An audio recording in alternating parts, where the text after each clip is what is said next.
89 అయితే ఏంటి? ఏంటి బజార్కి వెళ్తున్నాను, మీకు ఏమేమి కావాలా? బజార్కి వెళ్తున్నా తింటా పంచే. అక్కకి మొన్న డబ్బులు అడిగిందే 50,000 అలాగే ఇచ్చేసరికి 50,000.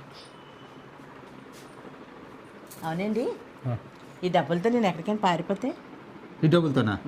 ఇవేం సరిపోతే కావాలంటే ఇస్తాను చూడు. ఉండు ఇంకో ఇది కూడా పట్టుకెళ్ళిపోయి వెళ్ళిపో, ఇంక రావద్దు.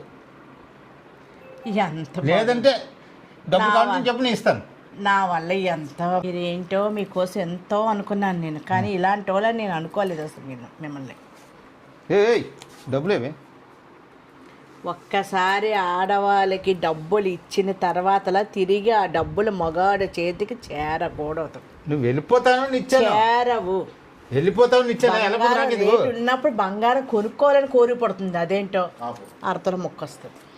సరిపోయిందిరా బాబు, నేను తీసిన గొయ్యిలో నేనే పడిపోయాను. అనవసరం కలిపోయింది దీనికి. 1,00,000 రూపాయలు బొక్క.